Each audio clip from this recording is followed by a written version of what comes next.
þannig í Åpenbararbókinni í 8. kafla frá byrjun. Jóhannes fær að sjá inn í himinin og hann sér að lambið, það Kristur, frammi fyrir hásæti föðurins á himnum. Og hann segir þegar lambið, og það var Kristur sá eini sem gat opnað þessa bók, sem reynda var bara bókrolla, ekki venjuleg bók eins og við þekkjum í dag.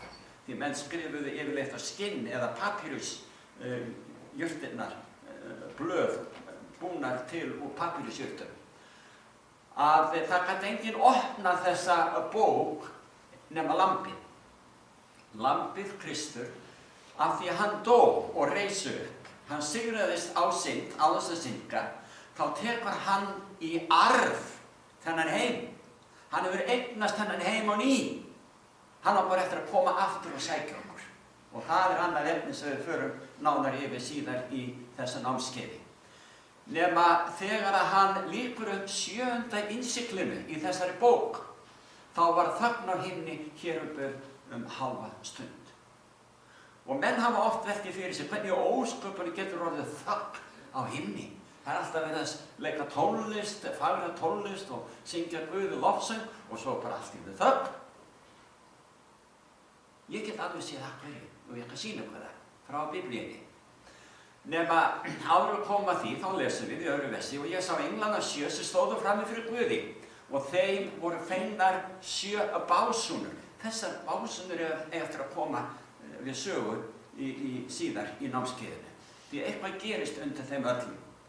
Og annar engill kom og nam staðar við altarið. Þið sjáu þetta gerist allt í kringum Guð föðurinn sem situr í hásætinu.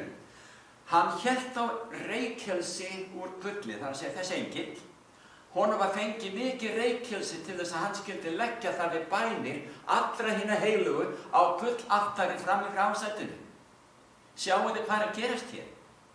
Í musturinu, helgidóminum hér á jörðu, að þá var reykjelsis altari í hinnu heilaga sem var stærri hlutin af helgidóminum.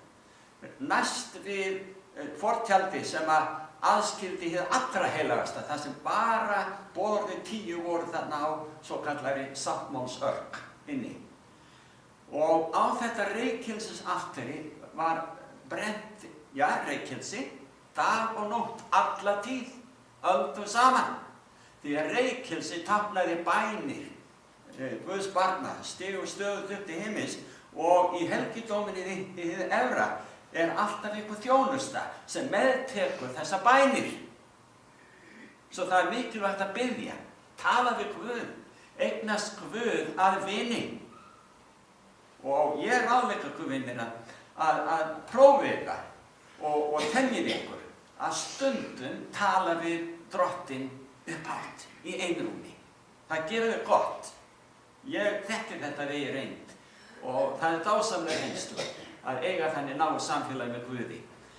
Nema hér er þessi engill með reykjelsi til þess að leggja, skildi hann það við bænir hinna heilugu, skoðu þessi stöðu koma frá jörðu, fram fyrir hásætinu sem Guð situr í. Og reykurinn af reykjelsinu stegu upp með bænir hinna heilugu og hendi engilsins frammi fyrir Guði. Ástæður fyrir því að Guð er að upplýsa okkur þetta til þess að við verðum betur meðvituð mikilvægi bænarinnar og náið samfélags við himinin, við Guð. Í Mattheusar Guðspjalli, svo ég komi nú að því að hvernig þögnin getur hafa á sér stað á himnum, þá segir í 25. kaflanum og 31. versi, þegar mannssonurinn kemur í dýrð sinni og allir englar með honum, þá mun hann sitja í dýrðarhásæti sínu. Hann er að koma, þetta á eftir að gerast, til jarðar að sækja fólki sitt. Eins og ég vitna gjarnan í trúarjátningu flestra landsmanna. Hann mun koma aftur að dæma lifendur og dauða. Hann á eftir að koma og sækja okkur. En þarna sjáum við möguleikan á því að þögn verður á himni því að englarnir koma allir með honum til jarðar. Þögn á himni einhverja skamma stund.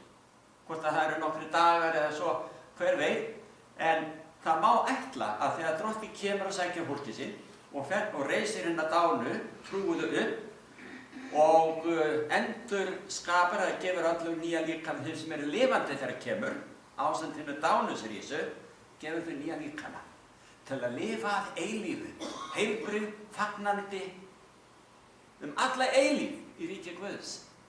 Ég leyfi mér að hlakka til yfir. Hann kemur innan skams til þess að koma þessu öllu í kring. En þegar hann kemur, eins og segir í versi 32, allar þjóðir munu safnast frammi fyrir honum og hann mun skilja hvern frá öðrum eins og hirðir skilur sauði frá höfrum. Sauðunum skipar hann sér til hægri handar en höfrunum til vinstri. Hér er verið að aðskilja fólk. Hvernig ósköpunum stendur á því að fólki er kennt að allir fari til Guðs þegar þeir deyja? Í fyrsta lagi kennir orð Guðs það að þegar við deyjum þá sofum við, hvílumst, meðvitundalaus. Og það við skulum fara nánar yfir það síðar. En þegar hann kemur þá reisir hann sitt fólk upp. Og það er ekki fyrr en þá að þeir fá aðgang inn í himinn. Eftir að hafa sagt þetta, vil ég auðvitað geta þess að ég hef nefnt hér áður í námskeiðinu, að þegar drottinn dó á krossinu, það var jarðskjálfti og margar grafir heilagra manna opnuðust og þeir risu upp og gengu í borginni og voru séðir af mörgum.